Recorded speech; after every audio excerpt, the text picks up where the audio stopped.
Hey everyone, welcome to another installment of Echo. Ooh, that's not good. Let's try that again. Hold on. My feedback speakers were on.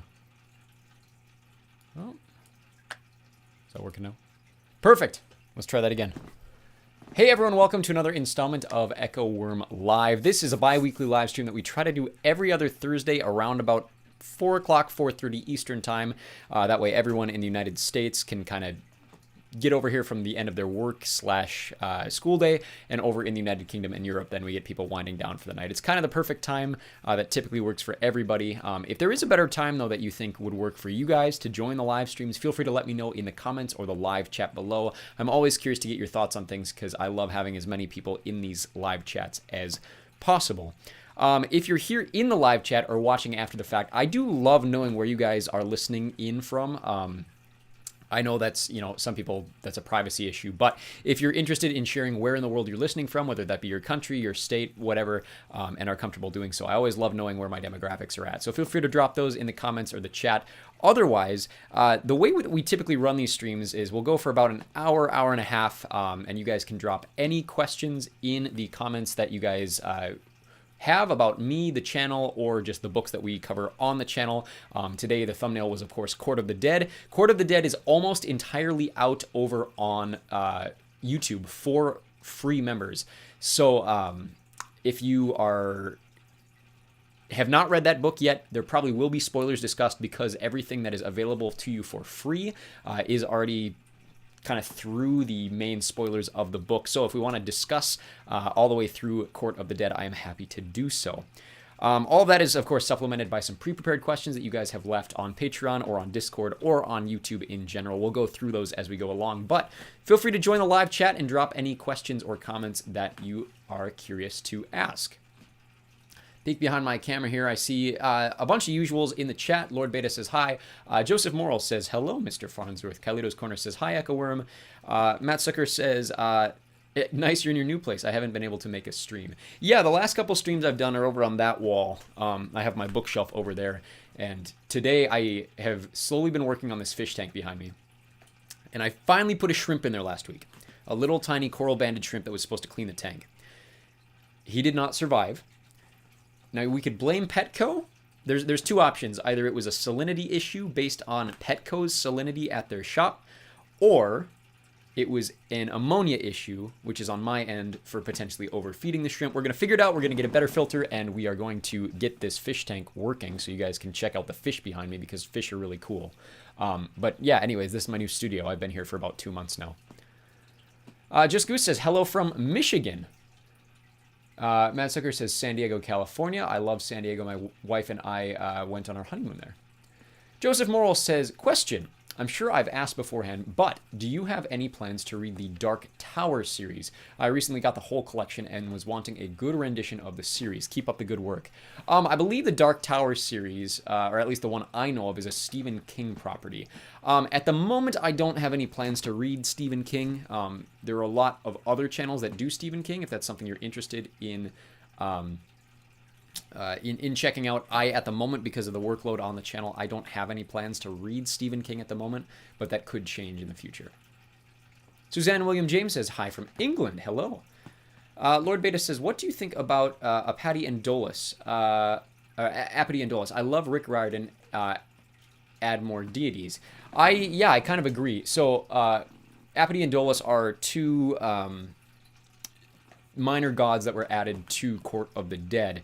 It's interesting to see it. The last few books from Rick Riordan have felt like we're rehashing old deities and characters that we've already met before. Obviously, in Court of the Dead, we meet a bunch of characters that we have already met before in new context. So it's interesting to check out. I would like to see an expansion on just kind of the greater world and greater mythologies. We're at the point in the series where the series has gone on so long that we have seen most of these characters before. And there's not much more you can do with interesting minor deities. But I like the way that they were instituted in the book. Drago says here from Romania. Well, welcome. Flickstreet YouTube says, hey there, good to see you guys. I do want to jump over to some pre-prepared questions over from Patreon and YouTube. Jace is asking, how can we hire you to narrate? I mentioned that my workload is pretty high right now. If you guys do want to custom order, that's a poor term. But if you guys do want to pay me to read something, my rates are maybe a little higher than you might expect. But if you want like a Christmas present chapter or something like that, feel free to reach out directly. If you guys ever want to reach out directly, you're more than welcome to do so through the Patreon DMs or on Discord. Otherwise, you can email me inquiries at echowyrm@gmail.com. That is, of course, echowyrm spelt with an I. But yeah, you can do that at echowyrm@gmail.com. Grady Nicoletti is asking, why is Hammer of Thor still locked on Patreon? Hammer of Thor is currently airing daily chapters on YouTube, so if you want to check out what is available for free, a new chapter does come out every day. The way that we do things is we do that over on Patreon, and when it's up on Patreon for paying members, it usually takes about 2 months for YouTube to catch up. That way it gives a little incentive to join the Patreon. So it is up in full over on Patreon for paying members. It will be up then as soon as it is done over on YouTube. Let's go to a question from Augusta Lannerborn, who says, when are you going to upload more Trials of Apollo? Trials of Apollo is available for free on Patreon and Vimeo. It is slowly being added back to YouTube in a daily chapter format. But of course, because of the daily chapter format and the way that my YouTube channel is currently limited with uploading capacity, I can only do 10 chapters a day. So it will be up eventually. Flickstreet YouTube says, in the Half-Blood Prince film, everyone hates the pointless scene where Bellatrix and the other Death Eaters attack the Burrow during Christmas instead of Scrimgeour visiting the place to corner Harry. Thoughts? Well, I know why they did it. The reason they did it is that despite how good Half-Blood Prince, the book, is, at that point in the film series, audiences had gotten used to action. And there really isn't much action in Half-Blood Prince. Of course, there's the final scene, the big one that everybody knows, the major spoiler for the series. But beyond that, there is not a lot of action in Half-Blood Prince. It's a lot of flashbacks and it's a lot of dialogue and backstory and exposition. Beyond that, they wanted to add a scene that gave a little bit of action. And the Scrimgeour scene is more dialogue and more exposition and politics and things like that, and so they wanted to add more action to it. I don't love it as a book kind of traditionalist, but I get why they did it, and to me it just didn't make sense when they went back to the Burrow the next film. They didn't really cover why things had been fixed, why everything was back to normal, and why there was a sense of security at the Burrow after what had happened in the previous one. So there's a lot of issues with it, but I understand why they did it. Kitty asks, can you do Percy Jackson's Greek gods and Greek heroes? Yes, I'm currently working on all of the side Rick Riordan books in my free time that I have. So, for example, those are Camp Half-Blood Confidential, Greek gods and Greek heroes, the 2 Kane Chronicles side books, and the 2 Magnus Chase side books are the ones that I haven't done yet.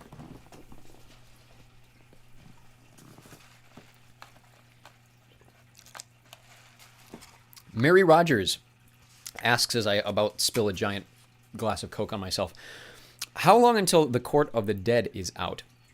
Court of the Dead is almost done. I believe the final chapter will air on YouTube either the 1st or the 2nd, so there's only 2 or 3 days left.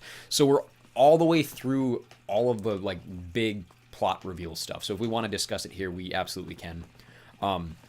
Court of the Dead is, of course, available over on Patreon and Vimeo for paying members. But yeah, it should be up in full for everybody at the latest by the 2nd of November, which, as of me recording, is 3 days away.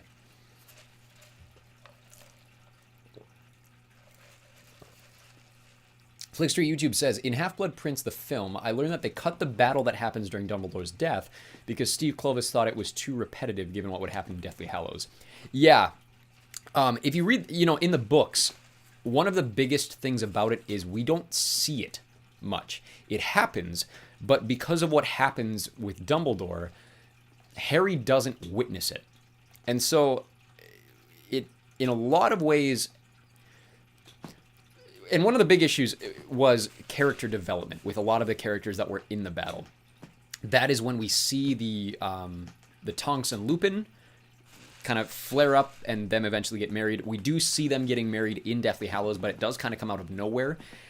I think it would almost come out of nowhere even worse if they did the Battle of the Astronomy Tower similar to how they did it in the books, because of the fact that we don't see it from... we don't know any of the backstory. They cut out a significant amount of the backstory in the films. And so it would feel really out of place, and it would probably feel very repetitive for what we see in Deathly Hallows. But it also includes a lot of characters that we don't know and don't understand, and we got the scenes of them destroying the castle, which is great because that's kind of also just generally what happens. But we don't have the backstory of the Liquid Luck and all of the spells missing Harry's friends. It's a lot of setup exposition that they didn't have time for in the movie. And so I understand why they cut it, in addition to the repetitiveness. I can't figure out how to comfortably sit in a gaming chair, I've decided. Like, I have a footrest in front of me, but if I use the footrest, then I lean back. It's like an automatic lean chair. So if you see me going back and forth, that's why. I just don't know how to comfortably sit.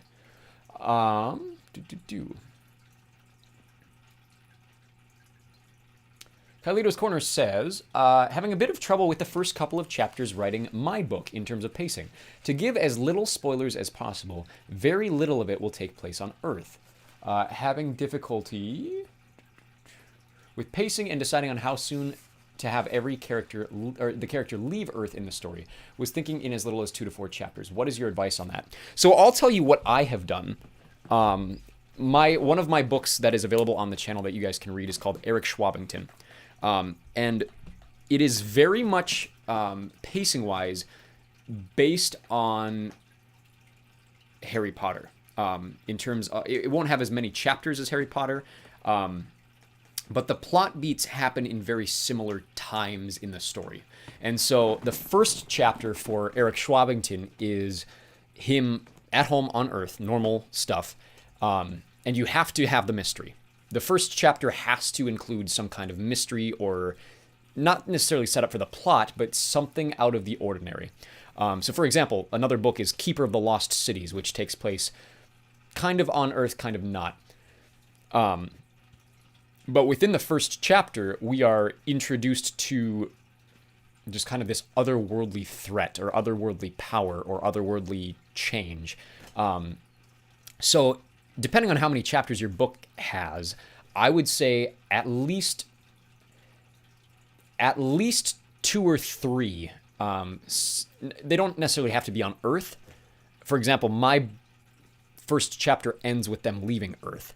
But we don't get to the next location until chapter either 3 or 4. I think it's chapter 4 is when we arrive on the new planet.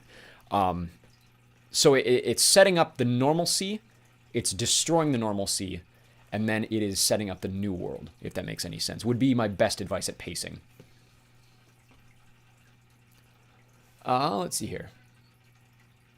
Joseph Morrill says, another strange one. Ever thought about reading some of the SCP files? I know there are plenty of other channels that do that sort of thing, but I was just curious. I haven't, but I have read some creepypasta on the channel. I've read at least one. There's a couple more that I'm looking for to read on the channel, but in terms of like the SCP files, I have not. I think we're on the same page of what we're talking about. But I do have one creepypasta reading on the channel.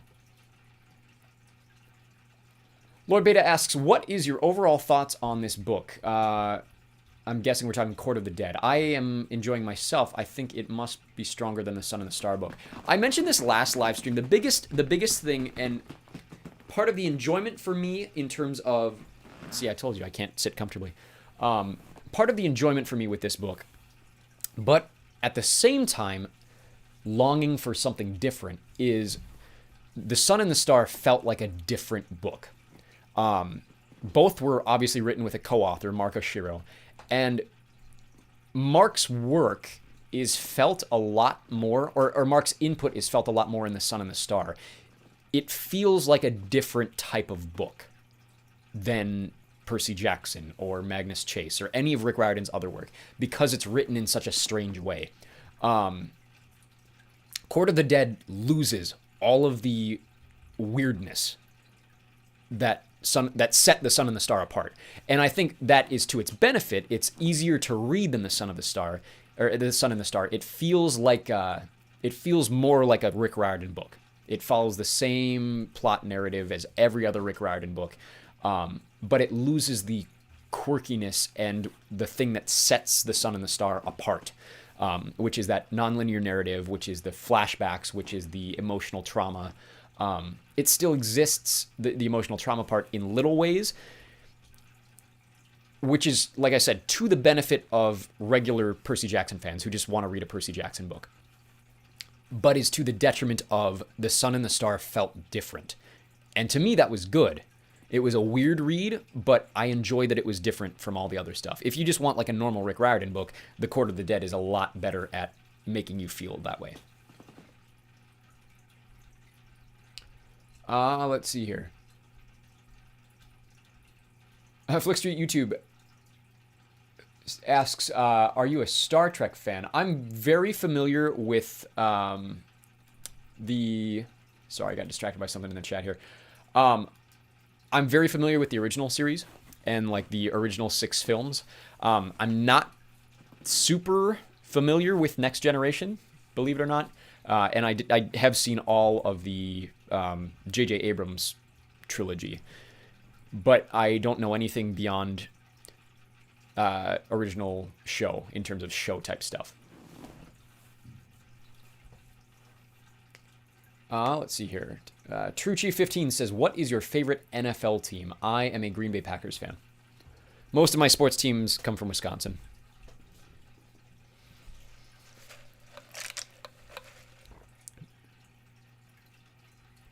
Let's go to a question from...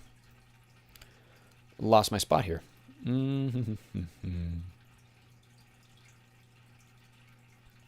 CC Rules asks, are you planning on finishing the Fablehaven books?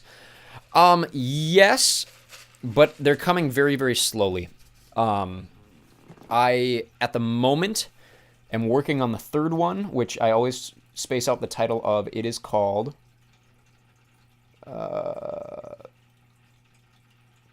Rise of the... something Plague. I'm currently working on it. Fablehaven always is a hard read for me. I don't know what it is about it. I don't know if it's because the chapters are so long or what. But one thing I'm trying to do right now, because of the fact that we have so many series that we're working on the channel, my goal at the moment is all of the books that really kind of bore me in terms of recording. Fablehaven doesn't bore me as a book, but it's a hard book to narrate. It's like Dune. Dune is another, like, I love the Dune books. It is a hard book to narrate. My goal is to do one book in each of those series a year, because of the fact that then it gives me time to kind of forget my dislike of recording them, and gives me more motivation to dig into the series, because it's been a while since I recorded them last. So Fablehaven, I think the last one I did came out last spring. So my goal is to probably match that pace. Let's see here. Kelly's Corner asking an F1 question. Does Max Verstappen have enough time to close the 36-point gap to the lead, or is he cooked? Chat, is he cooked? There is a chance. There is absolutely a chance. This year is different in terms of the scheduling. I can't remember how many Grand Prix we have left. We still have Vegas. We still have Abu Dhabi. We still have... help me out in the chat. Brazil. And there may be one more that I'm missing, because they reshuffled the calendar this year. So 3 or 4 left. It all depends on if McLaren falls apart. If McLaren collapses internally, then Max Verstappen can absolutely fill that gap. All he needs is 2 wins and everybody else to choke.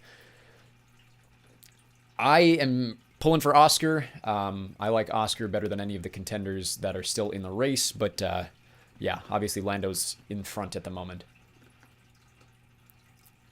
Suzanne William James asks, have you ever thought of reading A.F. Stedman's Skander and the Chaos series? Ooh, has that been requested before? I'm familiar with it. I've never read it, and I want to say it's been requested at least once. But I can certainly try to bump it up on my list. Dragos asks, what do you think about the upcoming Harry Potter series? Do you think it'll be good? I think the books and movies are great, but I'm a little worried about the series. I will say it's twofold.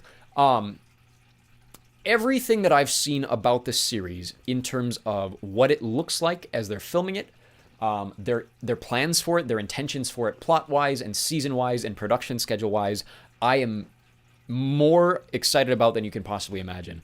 I have thought for years, like since the films ended, I have been clamoring for a Harry Potter TV show because it gives us the time to have all of the plots that we missed in the films. Everything about what has been said about the production and the showrunners in charge tells me that we are going to get a more book-faithful adaptation of the books into TV rather than what what took place in the films.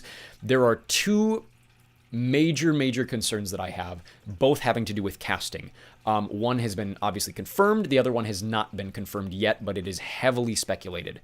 All of the casting so far I've been very impressed with the exception, of course, of Papa Essiedu as Snape. I think Papa Essiedu is a fantastic actor. I loved him in Black Mirror.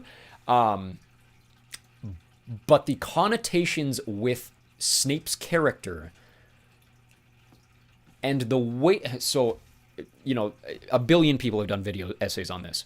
And I think the biggest issue with race swapping Snape is the fact that most of the bullying that happens to Snape from both his contemporaries and the students is the fact that they make fun of him a lot for the way he looks. If they keep that dialogue in the series and they keep Harry's distrust of Snape in the series, if he is the only black teacher at the school, you are opening up a flurry of new, really bad optics for our main characters. Like, if our main characters are distrusting Snape or bullying him for the way he looks, and now the way he looks is he's the only black character, that looks really bad for our main characters. And so that to me is the biggest worry about the series, is it's going to change the way that we see our main characters because of the way that they treat a black character. The other speculation is that they are going to gender swap Voldemort. I don't understand why. I don't understand how. And I'm, just confused by that speculation. I don't really know how or why they would do that. It's a very weird thing to do. Maybe they pull it off in a way that is really good. I, for the life of me, cannot see that happening, but we'll see. We'll see what happens. Like I said, that's just a rumor at the moment. But beyond those two things, I'm very excited for the series. Let's see here. Master Dylan says, just finished Feast for Crows, and the Lady Stoneheart cliffhanger has me ticked off looking ahead at Dance with Dragons because we don't get a Brienne chapter. Correct. We don't get a Brienne chapter, but in Dance with Dragons, I'm trying to remember what crossover we get with Lady Stoneheart. I'm not saying you'll be left in the dark. I'm not going to spoil anything. But yeah. Charlotte Chan says, if I paid you to narrate my book, would you? Yeah, absolutely. I, at the moment, am going for about $50 an hour based on recording time. So if it takes 8 hours to record an audiobook, that is 8 times 50. But yeah, feel free to reach out. Otherwise, if it's like you said, if it's your original work and you want it on the channel, I would love to read it and post it. If I have time for it, I probably wouldn't even charge for it, but it might take a very long time for me to finish.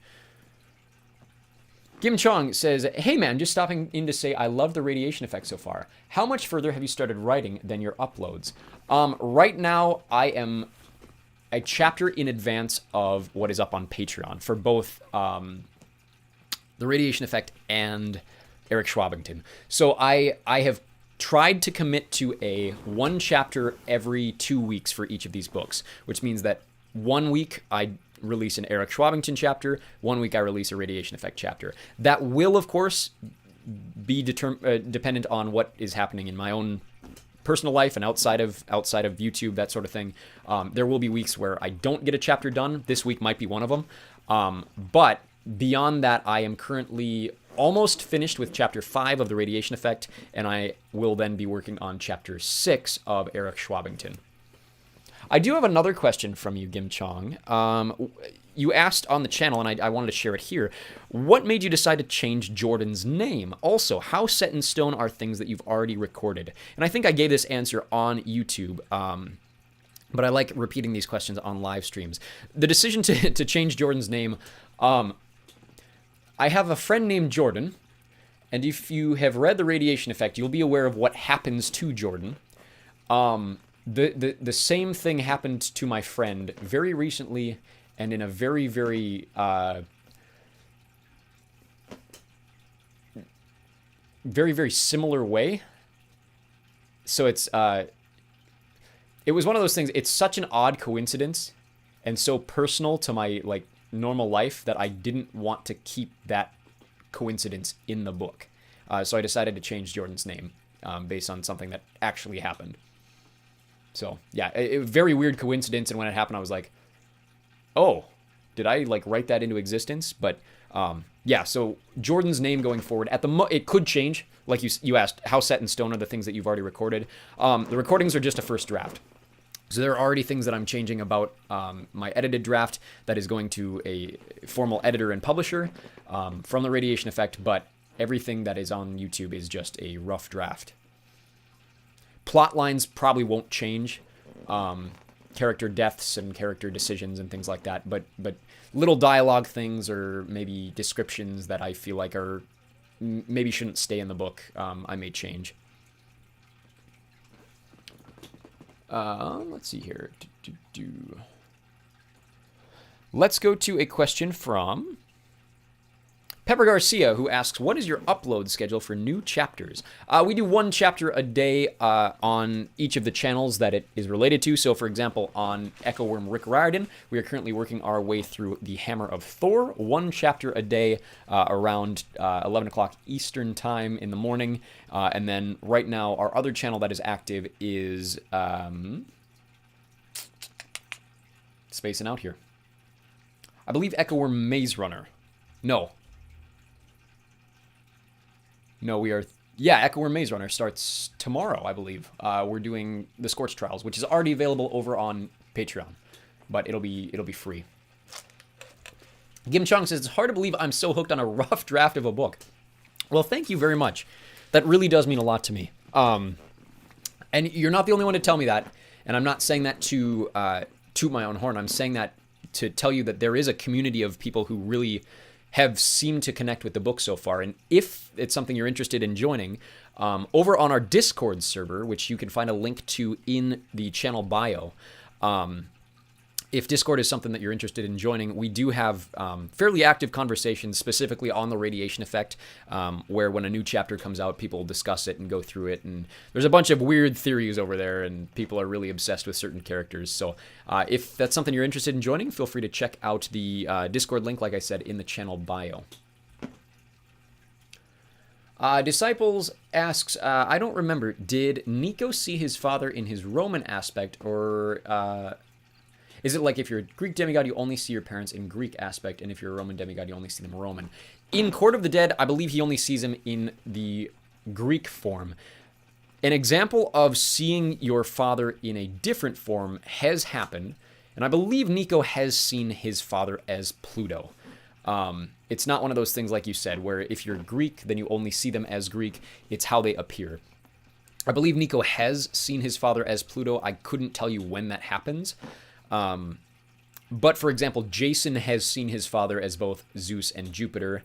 I don't know if Percy has ever met Neptune, but there are examples of characters meeting their... Annabeth, for example, in Mark of Athena, talks pretty significantly about how afraid she was of her mother in the Minerva form. Kim Jong says, I need to get on the Discord. I'm in a few RuneScape groups, so I already got it on the phone. Yeah, check out the link, like I said, and I'll add you to the Radiation Effect chat, and you can join our theories. It's a very weird community that we're building over there. We also have a wiki page that I can, if you want to look it up, I think it's irea.fandom.com. Otherwise, just look up Radiation Effect Wiki. You should be able to find it. At the moment, it is spoiler-free, I believe. There's a couple chapters that haven't been updated with like plot points. There are a few characters that have not been revealed yet that have pages, but nothing with spoilers in them. So right now I'm just kind of using them as bait spoilers. But yeah, you can join that Discord server, and you can also check out the wiki to learn more just kind of about the background to stuff or things you may have missed. Like I said, irea.fandom.com. Let's go to a question from the Flying Pikachu, who asks, why is there no full audiobooks on YouTube? That is simply because of the limitations on the channels at the moment. I can't upload anything beyond 15 minutes. With a couple exceptions, I'm not entirely sure how the exceptions work. But there's also a 10 chapter a day limitation. So there's like limitations on the uploads that I can do on the different channels. But that's why we have the limitations going on. Kylito's Corner says, I will make mild spoilers for what I'm working on. I have characters named Jason, Rachel, and Morgan. If you know, you know who they're subtle nods to. So I can't tell if they're subtle nods to the Percy Jackson series or if they're subtle nods to the Radiation Effect. Because, and this isn't spoilers for my book, Jason is the name of both Margot's brother and Margot's, and then Rachel is a friend, and Morgan is Morgan. And Morgan is the main character of the Radiation Effect, apparently, which is my favorite fandom obsession that I never saw coming. I'm waiting for something to happen like that in Eric Schwabington. I'm waiting for the Eric Schwabington fans to hop onto a character that I never expected to become popular. I did want to check. I just got a Patreon notification. Caitlin Rooney is asking, what happened to the first 26 chapters of The Court of the Dead on Patreon? They were there and unlocked, and then overnight they vanished. Is this a trick of the mist? No, I took them down because they are available on YouTube, and they will be back up in full form on Patreon in 2 days. Basically, I ran out of uploading space on Patreon. So I got rid of a bunch of unnecessary things that are already available over on YouTube. So it was to save space so I could upload the full version of Court of the Dead, which, like I said, will be available to you in 2 days. 2 are Percy Jackson references, and one is for Radiation Effect. That tells you how influenced I was by Percy Jackson that I named 2 of my characters from Percy Jackson characters. Let's see here. iDubbbz Jr. asks, when will Magnus Chase be unlocked on Patreon? The first book already is. The second one is currently available for paying members. It will become available, I want to say, November 17th. Basically, whenever the book is finished on YouTube, in terms of like all of the chapters are uploaded as daily chapters, then it will become available as a full video for everybody over on Patreon. So it's daily chapter over on Patreon. When all of those are up, you get a full version. And then you get daily chapters on YouTube. When all of those are up, you get the full version on Patreon and Vimeo. Does that make sense? Jorge Banjuelos, along the same lines, asking, when will Scorch Trials be available for free? Like I said, it starts on YouTube on Echo Worm Maze Runner either tonight or tomorrow night. And then once all of those chapters are available on YouTube, the full version will be available for free on Patreon. I believe it's January 4th that it'll be up in full for everybody. Smiley McCall also asking, when will Hammer of Thor be available for free? I think the full version will be available for free the 17th of November.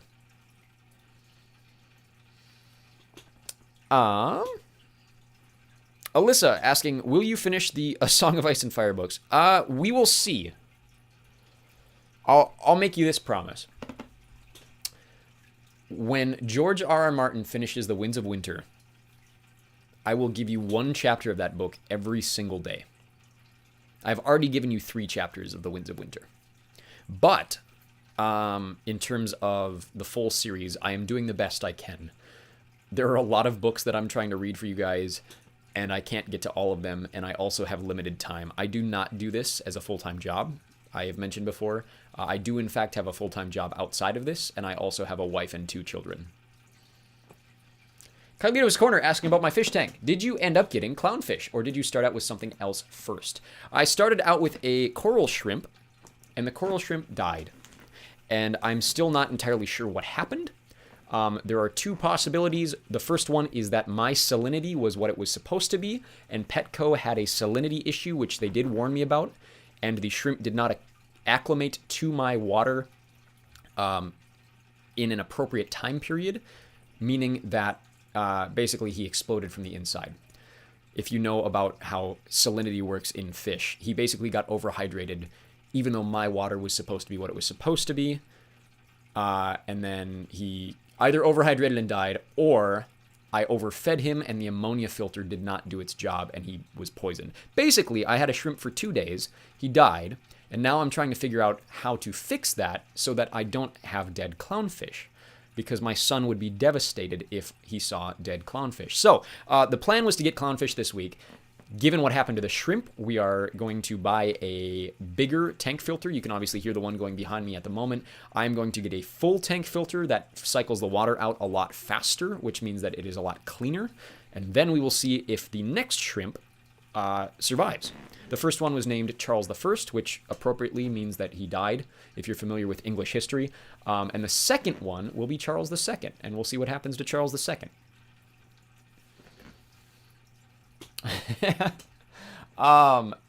Atlantis Gaming asking, when do the Apollo books get good? That's a good question. I'll give you the negative answer. I don't know that the Apollo books ever actually get good. They get readable in the 3rd one, which is really disappointing. I know there are some people who really like the first 2 Apollo books. I think the first 2 Trials of Apollo books are beyond boring, especially the second one. The second one is one of the worst books that Rick Riordan has ever written, in my opinion. But the 3rd one's really good. 4th one's okay. 5th one is also really good. I would say if I had to rank the Trials of Apollo books, it would go 3, 5, 4, 1, 2. Let's see here. Gim Chong says, the first time I remember hearing the fish tank in a recording, your character talked about water, and I thought you were doing it on purpose. I think it was in book 2 of The Radiation Effect. I definitely didn't do it on purpose, but it's really funny that you noticed that. Basically, I got a fish tank because I wanted a fish tank, and I couldn't get the filter to stop making that noise without poisoning my water. So, hopefully it's relaxing to you guys. I try to keep my microphone away from it. Let's see here. Disciples123 says, when are you doing TMI? I don't know what you specifically mean by TMI. If you could break down that acronym, because I'm spacing out on what it actually means, I will answer that question. Atlantis Gaming says, any Percy Jackson news? That's a really good question. Let's see if there's any updates on a Percy Jackson release date. Percy Jackson Season 2. Will premiere December 10th. So today is October 30th. That means that we have 6 weeks or less. Just under 6 weeks, I believe, until we get Percy Jackson Season 2. No news on the books that I know of, but everybody's assuming next September will be the next Percy Jackson book. World King 348 asks, where can I listen to your Narnia readings? I don't see them on YouTube. Yes, Narnia is basically poison fodder on, or cannon fodder. I don't know what I'm trying to say. You can upload Narnia on YouTube because of what is happening with the films at the moment. It's fairly common for studios to attack channels that are doing Narnia stuff at the moment, which is frustrating. But you can find them for free on Patreon and Vimeo using the links in the channel bio. Like I said, they're free.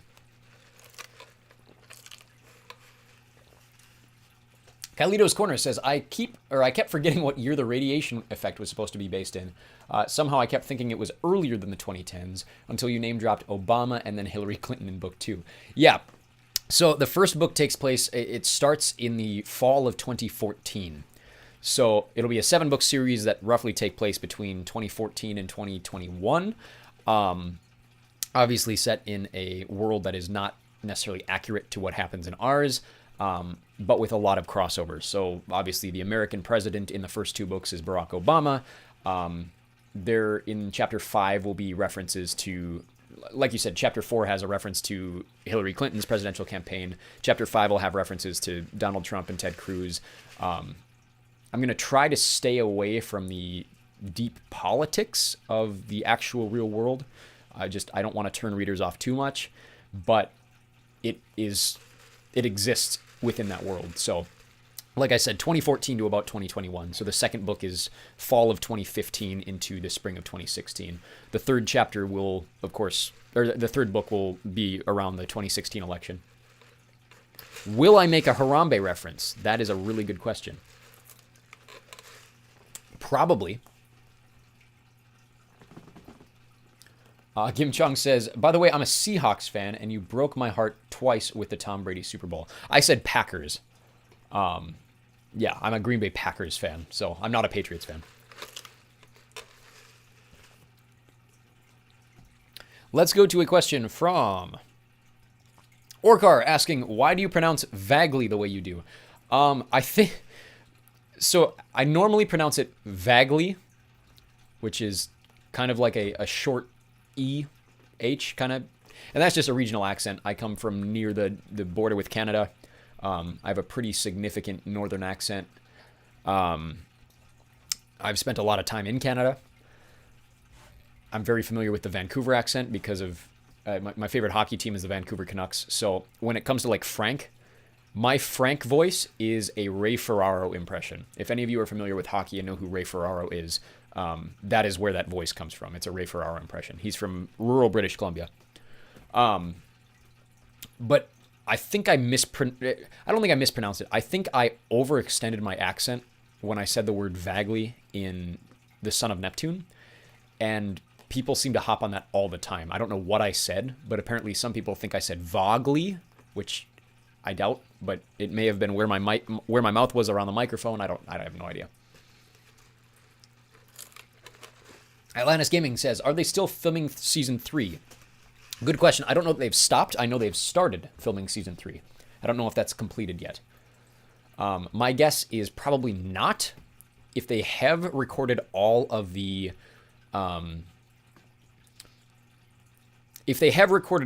like primary scenes, I'm guessing that they're still going to do like location shooting for backgrounds, because book 3 takes place in the winter, and obviously it's October 30th and most of the United States does not have snow at the moment. So if they have finished most of the filming, I'm guessing they're still going to do some location shooting this winter to capture those elements. Kim Chung says, another thing I love about your character building is the fact that I hated Kent. I mean, he was such a lame, but by the end of it, he was growing on me. Yeah, you're going to continue to hate Kent more. He's going to make some really, really poor decisions going forward. But so are a lot of other characters. And my goal with the series is to make all of the characters very, very flawed in certain ways. And the challenge to doing that, the reason I want to do that is I want you to have characters that feel like real people and make decisions that constantly challenge who you are cheering for in any given situation. So like some people can side with Emma because they see this side of her and they connect with it, while at the same time, like some people side with Kent because Kent is more realistic to their experiences and that sort of thing. But at the same time, I don't want the characters to come across as unrootable. Like, I don't want to have my characters be complicated to the point, or make poor decisions to the point that all of my characters are seriously unlikable. So if that ever happens, please do let me know. Like, if you there are some people who absolutely can't stand Emma. And I, like, to me, and granted, I am the author, so what I'm saying has more credence. But at the same time, these are characters that are intentionally gray. And it is not my intention to deify these characters based on my own opinions. But like, to me, Emma is the main character of the series. Because of the way that I write her and the way that I connect with Emma's experiences more than I connect with any of the other characters. But I know that's not the case for everybody. And I do intentionally write poor character choices with Emma to see, yeah. Long story, but yes. Disciples123 says the Mortal Instruments. Remind me who the author of the Mortal Instruments is, because I am pretty sure. Yes, Cassandra Clare. Yeah, that is, in fact, City of Bones is definitely on my list. Matt Sucker says, are you a fan of the Witcher series? How do you feel about the Netflix series? I liked the first season. I didn't really dislike the rest of it. I just didn't watch it. I liked it, but it wasn't something that I fell in love with the way a lot of people did. I also have never played the video games, so everything I mostly know about the series comes from the books. I like them.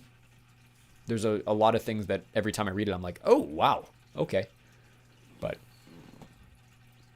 Atlantis Gaming says, do we know who plays Nico and his sister? Yes. Nico, D'Angelo, casting. They have, in fact, cast them. Levi Chrysopoulos, which is the most Greek-American name that I've ever heard, and Olive Abercrombie, which is a very British name, are the two that will play Nico and Bianca. Levi Chrysopoulos and Olive Abercrombie. I don't recognize them. Maybe they've been in stuff I've seen. I don't, like I said, I don't know them. Atlantis Gaming also asks, who do you got winning, CM Punk or Jey Uso? I really hope CM Punk wins.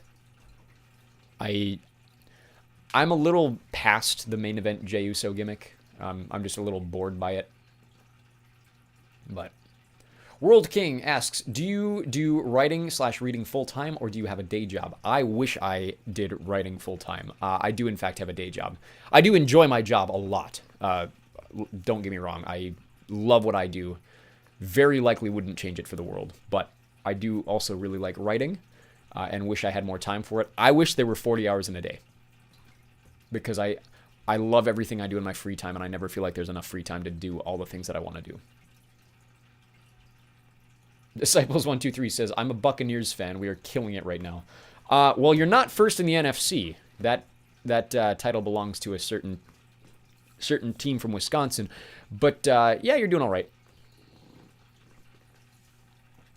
Let's go to a question from Uncle Tatum, who asks, what is the worst book you have ever read? This is a question that is asked like every single live stream. And I typically say The Scarlet Letter by Nathaniel Hawthorne, and I'm looking at my bookshelf to see if I can get a more creative answer this time. Worst book I've ever read. Brysinger by Christopher I'm joking. Each major series that I've read on the channel, there is usually one book that stands out as like the worst in each series. So for example, like I think it's close between Blood of Olympus and Dark Prophecy in terms of Rick Riordan stuff. Harry Potter, I think it's easily Chamber of Secrets. Aragon series, I personally did not really like Brysinger that much. Diary of a Wimpy Kid? Hang me, but I probably want to say the first one, to be honest with you. And Dune, I don't know, I don't love the third one, but the second one is also really, really good, so. Creed asks, do you like the Percy Jackson movies? I tolerated them. I think if I wasn't a fan of the Percy Jackson books, I would really enjoy the movies. The movies are fun. Like, if you did not know what the original source material was, they're not terrible movies. They're just, they don't, the first one specifically, the second one's not great. But the first movie has a lot of flaws as an adaptation. But if you had never read the books, it is a competent story. It's got a lot of fun characters. It's got a lot of over-the-top action. It's a very fun movie. So I try to be nice to the first one, because I think the first one is actually really fun.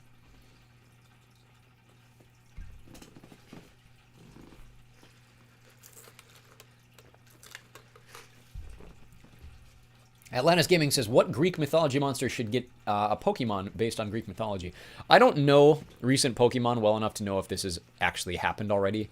But like a Hydra would be kind of sick.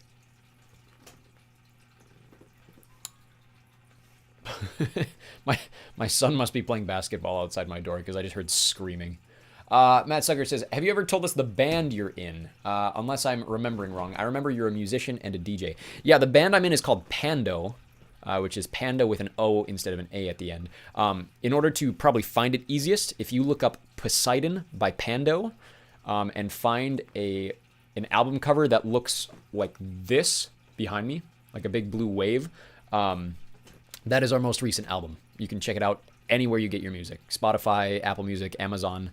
It's probably on YouTube too, but yeah, just look up Poseidon by Pando. Let's see here. Gim Chong says, I had to read that in my... Oh, you're talking The Scarlet Letter, yeah. I had to read that in my AP English freshman class, and it ruined my scholastic future. It's just really... That one and Jude the Obscure are just really, really boring books, in my opinion. The thing that's great about The Scarlet Letter, to its credit, The Scarlet Letter is a really good book to teach kids about metaphors and like literary what's the word I'm looking for? I lost my train of thought, but it is such a rich metaphor, and the way that it's woven into the story is really, really hard to ignore.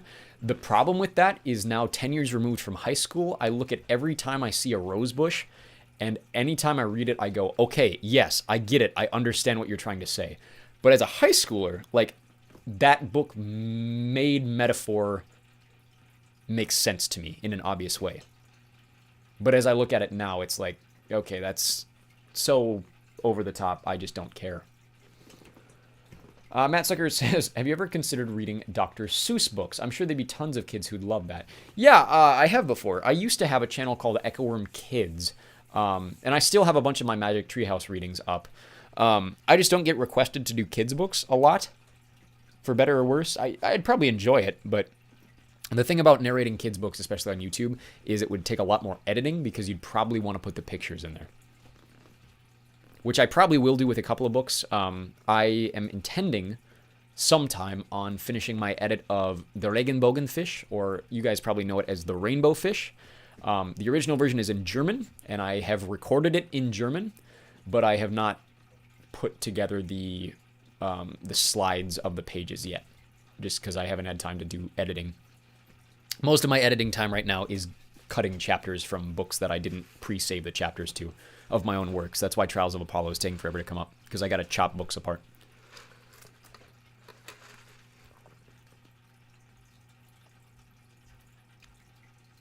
Jamboree asks, if you sub to the $5 plan on Patreon, do you get access to all the books?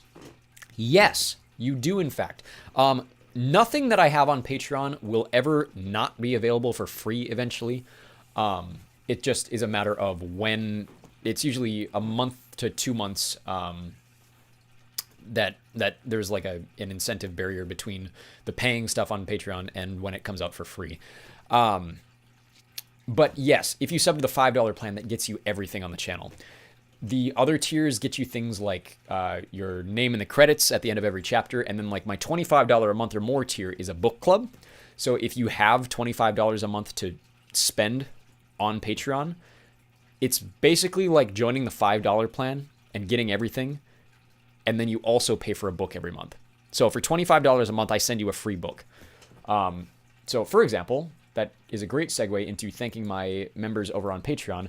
I can't read these names from where I'm sitting, so I know my champion tier off the top of my head: John Buck, Donald Easter, Dalton Bailey, Lydia Bryant, Zhukov Crawford, Joseph Morrill, and Set, as well as my League 1 tier members: Sneeve Addicts, Trent Skeen, Robin Chamberlain, Michael Wang, and Log. And I do not know my League 2 members off the top of my head, so I do apologize. Some of you are in there. Suzanne William James, obviously I see your name there. Thank you so much for everything you do. But my screen, I actually cannot read those letters. I'm losing my eyesight. It's kind of scary. But yeah, those are just my upper tier members. But everything is available to you for $5 a month or more. I do just like pitching the $25 a month thing because I think it's really fun to send people free books. Disciples123 says, I love more the Dark Artifices. It's a sequel to the Immortal Instruments. I've never read those. Gim Chong says, I've seen you upload a lot of the Bible as well. It's obviously a book point in radiation effect. How has religion been in your life, or how it affects your writing style? I'm pretty open about my religious beliefs on the channel. I never try to evangelize on the channel. I just make it available to people as a resource if they're ever interested. I'm pretty openly Christian, and if that's a conversation that you guys are interested in having with me, you're more than welcome to do so privately. But like I said, I never want you guys to feel like it's an imposition on the channel. So, but you're always more than welcome to read. I do have a lot of the Bible on the channel. I do have some of the Book of Mormon. I do have some other religious reading materials on Patreon. Like I mentioned, the Chronicles of Narnia. There's a couple other books that I will mention that I've done. The one that comes to mind is Skellig by David Almond, is another really good book about faith and triumph and things like that. But that's the short, long answer. But like I said, if you guys are interested in having that conversation with me, you can reach out privately. Let's go to a question from Nomi Vela, who asks, can you do the Twilight Saga? I have started. It is on its way. My wife is desperate for me to finish Twilight. Gene Ann Wiseman says, can you do Rowley's Journal?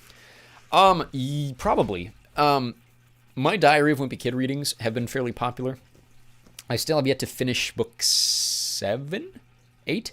What am I on now? 7, I think. Let's see. No, I'm on 8 now, because 8 is the green one. Yeah, once, I'm kind of committed to finishing the whole original series. We'll see. I don't know how long it's going to take. There's a lot of books. Obviously, one just came out. But once I get done with all those, if there's still a demand for it on the channel, then yeah, I'll probably end up doing the Rowley's Journal trilogy as well.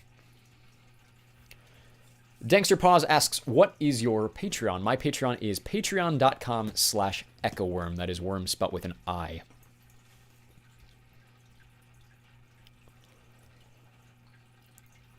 Coffee Bean is asking a radiation effect question. Why are the Garens so mean to Margot?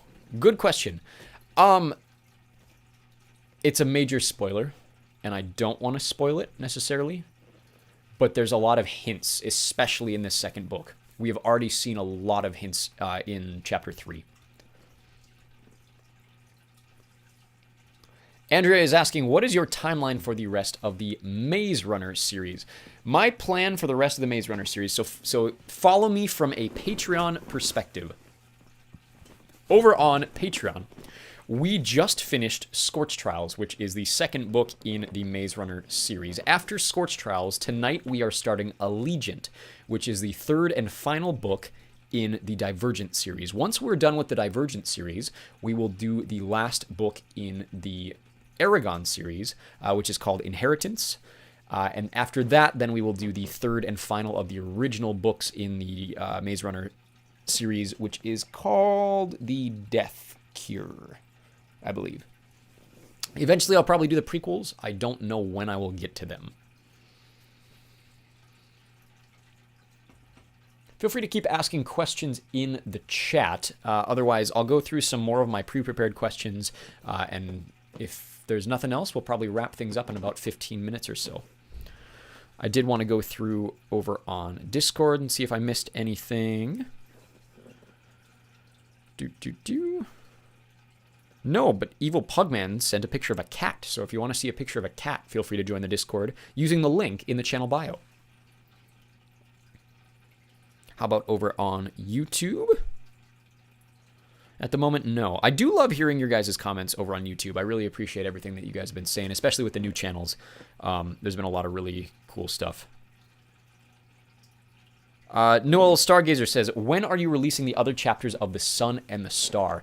The Sun and the Star is available for free over on Patreon and Vimeo. I mentioned most of my editing time right now is chopping up books that I don't have the chapters saved.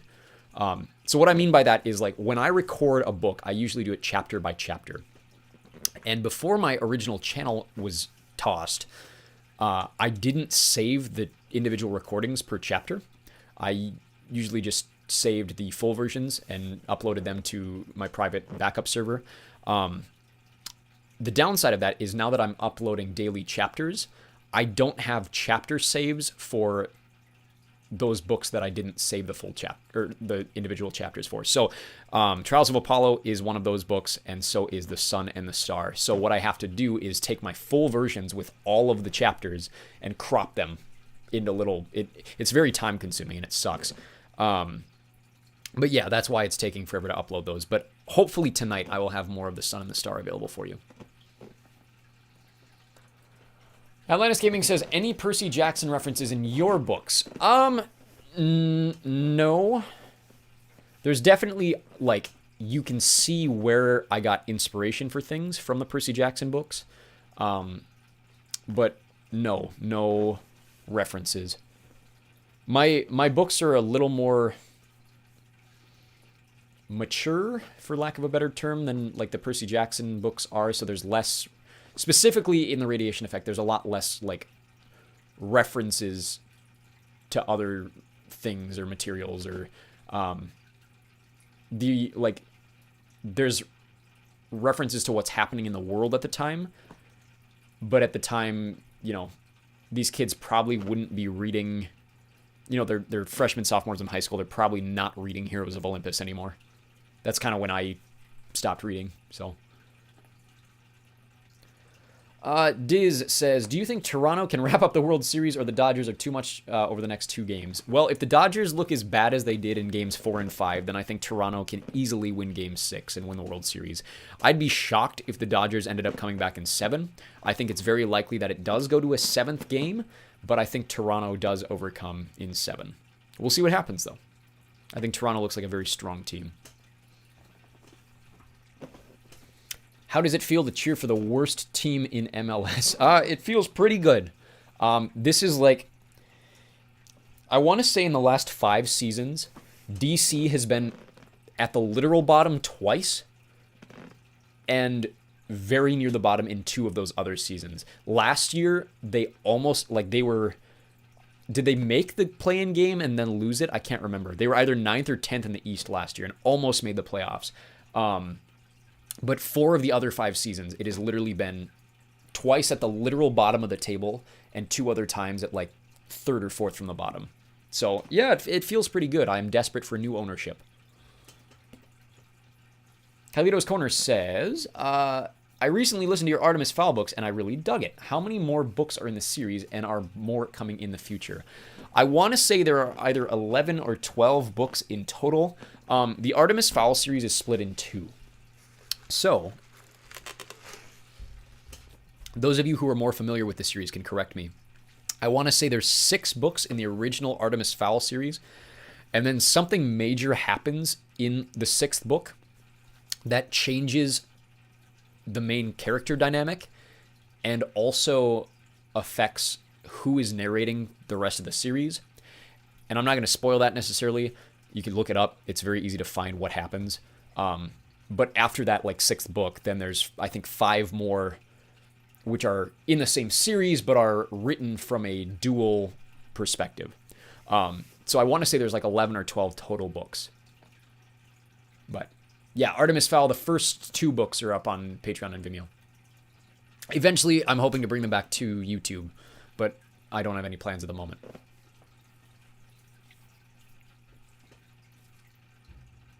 Let's go to a question from El Barto, who says, do you think you're going to continue with a series of unfortunate events? Yes, I'm currently working on the 4th one. The 3rd one came out on the channel July or August, maybe? So, my goal is every few months.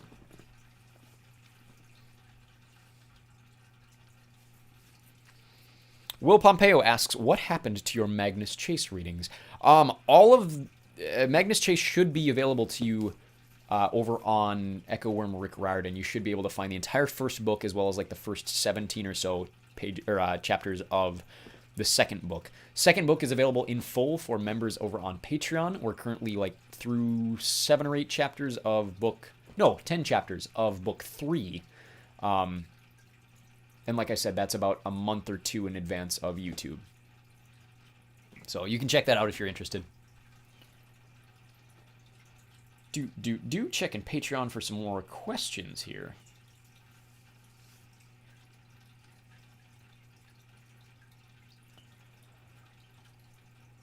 I believe I'm caught up on questions over on all of our social accounts. Feel free to keep dropping questions in the chat. I'll stay as long as you guys like.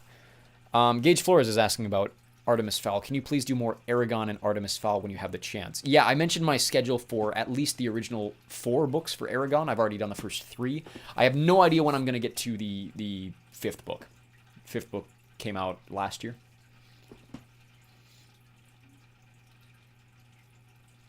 Let's go to a question from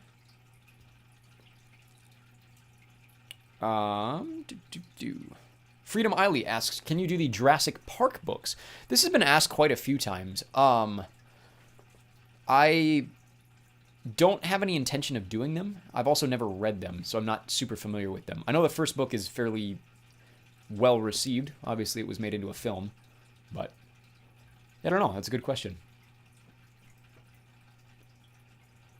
Kylitos Corner says, I like the Jim Carrey series of Unfortunate Events movie, and I like the Netflix show with Neil Patrick Harris. I'll have to check out your take on the series.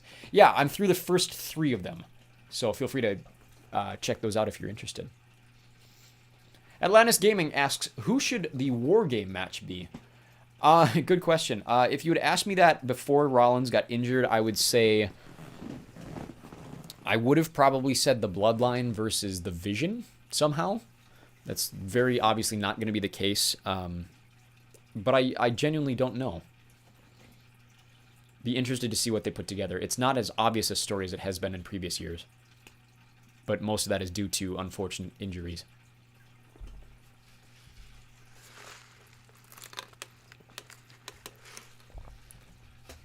Who do the Packers play this weekend? They play Carolina. I want to say at noon. I hope it's at noon. I looked at the rest of the Packers schedule, and I'm not saying this is going to be the case. This is very hopeful thinking. There is a very, very small chance that the Packers win every single one of their games the rest of the season. Every single one is a winnable game. I think it's very likely they'll lose 3 of them. I think because they play Denver, they play Baltimore, and I think they probably win one of those and lose one of those. I think they'll probably split with the Vikings this year. They'll probably lose in Detroit on Thanksgiving. And Chicago is always tough at home, but I think they should be able to beat Chicago. But like I said, I think there's a chance the Packers end up winning most of those games, if not all of them, which is really cool to see. Did you enjoy the Pittsburgh game? I did enjoy the Pittsburgh game. It was a lot of fun. My dad was there in person, so it was fun hearing him text me as I'm watching it on TV.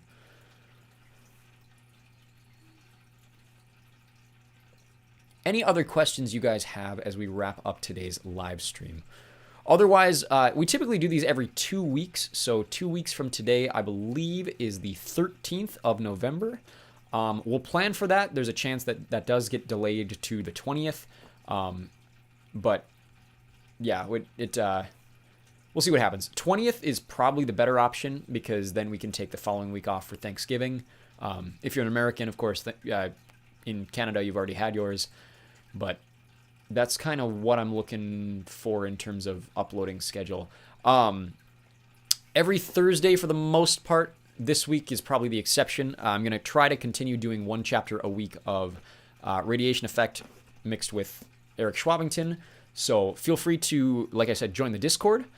There is a dedicated channel to the Radiation Effect, and I'm happy to maybe start one for Eric Schwabington if you guys are interested in bringing those conversations over to Discord. Links are available in the channel bio. You can check those out. And like I said, everything's available on Patreon. Not everything's available for free yet, but it will be. So feel free to check out all of those links and let me know what you'd like to see coming up on the channel. Questions you have, thoughts you have, always feel free to drop in the comments. I'm always happy to read your guys' comments. This community that we've built, it means a lot to me. So, let's see here. Atlantis Gaming says, if you could pick John Cena's last match, who is it? If I had to pick John Cena's last match, that's a really good question.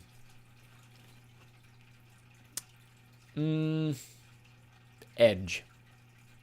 Probably pick Edge. With that, I'm going to wrap things up. Thank you guys so much for being here, and we'll hopefully see you in 2 or 3 weeks' time. Check out the Discord.